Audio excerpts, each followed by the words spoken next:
సువేందు అధికారంలోకి వచ్చిన తర్వాత బెంచ్ మార్క్ క్రియేట్ చేసుకున్నాడు. ఏంటంటే రేపిస్ట్ నా కొడుకుల్ని కానీ కరప్టెడ్ నా కొడుకుల్ని కానీ 15 సంవత్సరాల నుంచి ఉన్న ఇగ్గి బయటకు తీసి మరి వాళ్ళకి శిక్షలు ఇస్తాము అని చెప్పారు. దమయంతి సేన్ 2012 లో తను జాయింట్ కమిషనర్ గా కోల్కతాలో వర్క్ చేస్తున్నప్పుడు ఒక రేప్ కేసు అనేది జరిగింది. పార్క్ స్ట్రీట్ ఇది మొత్తం ఇండియాని కూడా షేక్ చేసింది. ఆ టైంలో ఉన్న గవర్నమెంట్ వచ్చేసి టీఎంసీ మమతా బెనర్జీ గవర్నమెంట్. అప్పుడు ఆ రేప్ ఎంత దారుణంగా జరిగింది అంటే, ఒక అమ్మాయిని క్లబ్బింగ్ అయిపోయిన తర్వాత నైట్ లో వెళ్తుంటే 5 రన్నింగ్ కార్ లో రేప్ చేసేసి పార్క్ స్ట్రీట్ రోడ్డు పైన పడేస్తే, ఇది అసలు జరగలేదు, ఇది ఒక ఫేక్ స్టోరీ క్రియేట్ చేసిండ్రు, ఫేక్ నరేటివ్ రన్ చేస్తుండ్రు, మా పార్టీని మా గవర్నమెంట్ ని డౌన్ ఫాల్ చేయడానికి చేసిండ్రు అని చెప్పేసి మమతా బెనర్జీ ఇంత గలీజ్ గా క్లెయిమ్ చేసింది. కానీ ఎంత ఒత్తిడి వచ్చినా, ఎంత మంది ప్రెషరైజ్డ్ చేసినా కూడా ఈ కమిషనర్ ఆఫీసర్ ఎవరైతే ఉన్నారో ఆమె మాత్రం ఎక్కడ తగ్గకుండా ఈ నా కొడుకుల్ని జస్టిస్ ముందరికి తీసుకొచ్చి 10 years వరకు జైలు శిక్ష ఇప్పించింది. ఆమె వెళ్ళిపోయిన తర్వాత నుంచి గత 15 years గా చూసుకుంటే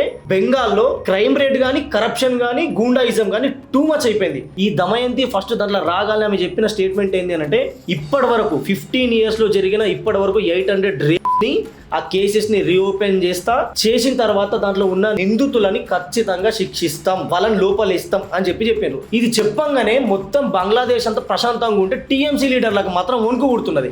Gautam Model School, Sun City branch, admissions are open for 2026.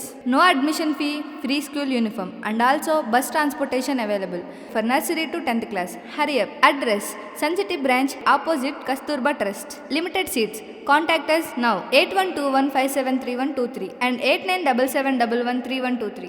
నమస్తే, వెల్కమ్ టు చిత్రగుప్త్. సువేందు అధికారంలోకి వచ్చిన తర్వాత బెంగాల్లో ది బెస్ట్ వర్క్స్ అయితే చేసినట్టు మనం ఆల్రెడీ చూస్తూనే ఉన్నాం. ఆయన ఇంకొక బెంచ్ మార్క్ క్రియేట్ చేసుకున్నాడు. ఏంటంటే, అమిత్ షా గారు కూడా ఒకవేళ బెంగాల్లో బీజేపీ వస్తే రేపిస్ట్ నా కొడుకుల్ని కానీ కరప్టెడ్ నా కొడుకుల్ని కానీ 15 సంవత్సరాల నుంచి ఉన్న ఇగ్గి బయటకు తీసి మరి వాళ్ళకి శిక్షలు ఇస్తాము అని చెప్పారు. అదైతే ఇప్పుడు ప్రూవ్ చేసుకున్నట్టు మనకు కనిపిస్తుంది.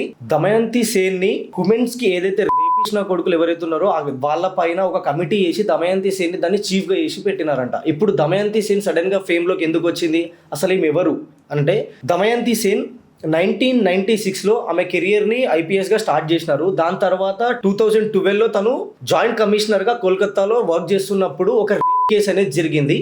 అది పార్క్ స్ట్రీట్ రేప్. ఇది మొత్తం ఇండియాని కూడా షేక్ చేసింది. ఆ టైంలో ఉన్న గవర్నమెంట్ వచ్చేసి టీఎంసీ మమతా బెనర్జీ గవర్నమెంట్.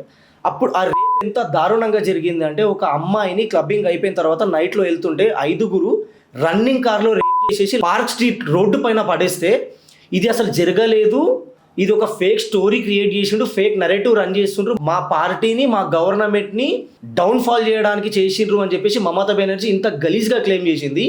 కానీ ఎంత ఒత్తిడి వచ్చినా, ఎంత మంది ప్రెషరైజ్డ్ చేసినా కూడా ఈ కమిషనర్ ఆఫీసర్ ఎవరైతే ఉన్నారో ఆమె మాత్రం ఎక్కడ తగ్గకుండా నిజంగా ఇది ఎక్కడ జరిగింది, ఎట్లా జరిగింది, ఆమెకు సొంతంగా కూర్చుండి సీసీటీవీ ఫుటేజ్ చెక్ చేసి ఈ రేపిస్ట్ నా కొడుకుల్ని జస్టిస్ ముందరికి తీసుకొచ్చి 10 years వరకు జైలు శిక్ష ఇప్పించింది. సో ఇప్పుడు ఆమెని మళ్ళీ రీఅపాయింట్ చేయడం వల్ల వీళ్ళందరికీ వణుకు ఎందుకు వస్తుందంటే, ఈ ఇన్సిడెంట్ జరిగిన తర్వాత ఈ టీఎంసీ రేపిస్ట్ నా కొడుకులు ఎవరికైతే 10 years జైలు శిక్ష పడ్డదో వాళ్ళు కూడా టీఎంసీ పార్టీకి కావాల్సిన ది బెస్ట్ మెంబర్స్ అన్నట్టు.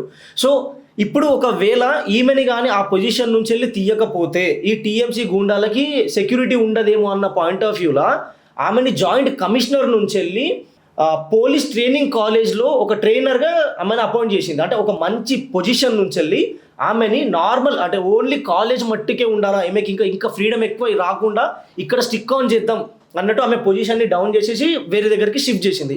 అది షిఫ్ట్ చేసిన తర్వాత మనం సందేశ్ ఖలీలో చూసుకుంటే టీఎంసీ గూండాలు వాళ్ళకి కావాల్సిన వాళ్ళని ఊర్లలోకి వెళ్ళి ఇంట్లో నుంచి అమ్మాయిలని లాక్కొని వచ్చి వాళ్ళ పార్టీ ఆఫీస్లో రేప్ చేసి, ఒకవేళ బతుకుంటే ఇంటికి పంపించడం, ఒకవేళ చనిపోతే రివర్లో వాడేయడం, ఇట్లాంటి గలీజ్ ఇన్సిడెంట్లని ఎక్కువ చేయడం స్టార్ట్ చేశారు. ఎందుకనంటే ఒక మంచి ఆఫీసర్ని ఆ పొజిషన్ నుంచి వెళ్ళి తీసేసిన తర్వాత వీళ్ళకి భయం అనేది ఉండదు కదా. సో ఆ బేస్ మీద మస్తు అక్కడ ఆమె వెళ్ళిపోయిన తర్వాత నుంచి వెళ్ళి గత 15 yearsగా చూసుకుంటే బెంగాల్లో క్రైమ్ రేట్ కానీ, కరప్షన్ కానీ, గూండాయిజం కానీ టూ మచ్ అయిపోయింది.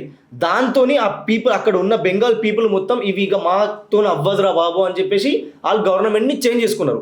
కానీ దీనికి ముందు అమిత్ షా గారు ఆ ఎలక్షన్ క్యాంపెయినింగ్ వచ్చినప్పుడు ఒక మాట చెప్పిండ్రుకి, ఇక్కడ జరిగిన అన్యాయాలకి కంపల్సరీ మేము జస్టిస్ ఇస్తాము, 100% మా పార్టీ అధికారంలోకి రాగానే మేము చేసే ఫస్ట్ పనే బార్డర్ సెక్యూరిటీని టైట్ చేయడము, సెకండ్ పని ఉమెన్స్కి సేఫ్టీ ఇవ్వడం. ఎప్పుడైతే గర్ల్స్కి సేఫ్టీ ఏ స్టేట్లో అయితే ఉండదో ఆ స్టేట్ కరెక్ట్గా రన్ అవ్వదు అని చెప్పేసి ఆయన డిక్లేర్ చేసి ఖచ్చితంగా మేము వస్తే మీకు సేఫ్టీ ఉంటుంది అని చెప్పాడు. ఎట్ ద సేమ్ టైం ఇప్పటి వరకు జరిగిన ఎన్ని రేప్స్ అవుతున్నాయో అన్ని కేసెస్ని మళ్ళీ బయటకు తీసి వాళ్ళకు శిక్ష పడేటట్టు చేస్తా అని చెప్పాడు. హ్యాజ్ ఇట్ ఈస్గా సువేందు అధికారి సీఎంగా ప్రమాణ స్వీకారం చేసిన తర్వాత ఫస్ట్ బార్డర్ సెక్యూరిటీని టైట్ చేయడానికి last time 600 acres of land ఇవ్వడము, మళ్ళీ రీసెంట్గా 120 acres ఆఫ్ ల్యాండ్ BSFకి ఇచ్చేయడము ఇవి చూసినాము. అయితే ఇప్పుడు ఈ కరప్షన్ పైన ఒక కమిటీని సపరేట్ కమిటీని స్టార్ట్ చేసినారు. At the same time women security కోసం ఇంకొక కమిటీని స్టార్ట్ చేసినారు. ఈ ఉమెన్ సెక్యూరిటీ ఏదైతే ఉంటుందో దీంట్లో 800 పెండింగ్ కేసెస్ ఉన్నాయంట. ఈ దమయంతి ఫస్ట్ దాంట్లో రాగానే ఆమె చెప్పిన స్టేట్మెంట్ ఏంటి అని అంటే ఇప్పటి వరకు 15 yearsలో జరిగిన ఇప్పటి వరకు 800 రేప్స్ని ఆ కేసెస్ని రీఓపెన్ చేసిన తర్వాత దాంట్లో ఉన్న నిందితులని ఖచ్చితంగా శిక్షిస్తాం, వాళ్ళని లోపలేస్తాం అని చెప్పారు. ఇది చెప్పంగానే మొత్తం బంగ్లాదేశ్ అంతా ప్రశాంతంగా ఉంటే టీఎంసీ లీడర్లకు మాత్రం వణుకు పుడుతున్నది. ఎందుకు అనంటే ఈ చిల్లర కథల వడ్డోళ్ళ దాంట్లో మ్యాక్సిమం టు మ్యాక్సిమం ఆలే మునిగినరు. ఇంకా ఇలా బద్దలు భాషింగాలు అయితే ఇలా కొట్టి ఇడిసపెడతారు కాబట్టి పక్కాలకు భయం అనేది చుట్టుకున్నది. ఈమెనే ఎందుకు తీసుకొచ్చి పెట్టాలా అంటే ఈమెకి ఒక బిరుదు కూడా ఉన్నది, లేడీ సింగం అండ్ కిరణ్ బేడి అని కూడా అంటారు ఈమెని. ఎందుకు అనంటే మమతా బెనర్జీ ఆ కేసు టైంలో ఈమెని ఎంత ప్రెషర్ చేసింది అంటే వాళ్ళ గవర్నమెంట్ అంతా ఒక సైడ్ రన్ అయినా కానీ గవర్నమెంట్కి ఆపోజిట్గా పోయి ఆమె ఈ కేసులో ఉన్న నిందితులని పట్టుకొచ్చి జస్టిస్ ముందట పెట్టి వాళ్ళకి శిక్ష పడేటట్టు చేసింది. సో ఇప్పుడు ఈ 800 కేసెస్ ఏవైతే రీఓపెన్ అవుతున్నాయో ఆమె చేతుల మీదగా వీళ్ళకి 100% శిక్ష పడేదాకా తాను వదలదు. అందుకోసం అని చెప్పేసి ఈ టీఎంసీ గూండాలకి ఈ కృష్ణ కొడుకులకి పడిపోతుంది అనుకోవచ్చు. ఇంకా ఈ క్రైమ్ అగ్నెస్ట్ ఉమెన్ కమ్యూనిటీ ఏదైతే పెట్టినరో దీనికి సంపతి చటర్జీ గారిని రిటైర్ జడ్జ్ ఆమె అండ్ దమయంతి సేన్ని వీళ్ళిద్దరిని కలిపి ఒక చీఫ్గా పెట్టుకొని ఈ కమిటీని అనేది స్టార్ట్ చేసిండ్రు. ఇన్ కేస్ ఈ కమిటీ కొంచెం తొందరగా మూవ్ ఫార్వర్డ్ అయితే మాత్రం ఖచ్చితంగా ఇప్పటి వరకు ఏవైతే రేపు జరిగినో గత 15 సంవత్సరాల నుంచి వెళ్ళి వాళ్ళందరికీ శిక్ష పడడం మాత్రం ఖాయం. ఇట్లాంటి కమిటీస్ ఇంకా గట్టిగా వేసి బెంగాల్ని క్రైమ్ రేట్ నుంచి వెళ్ళి తగ్గించి ఈ రేపిస్ట్ల నుంచి వెళ్ళి విముక్తి కలిగించి కరప్టెడ్ పర్సన్స్ని దొరకబట్టి వాళ్ళ నుంచి వెళ్ళి తీసేస్తే బెంగాల్ తొందరలో డెవలప్ అవుతుంది. అండ్ ఇట్లాంటి డిసిషన్స్ తీసుకుంటున్న సువేందు అధికారికి thank you so much. And Amit Shah గారు ఏదైతే మాట ఇచ్చినో అది నిలబెట్టుకున్నారని కూడా మనం అనుకోవచ్చు. Thank you. జై హింద్, జై భారత్.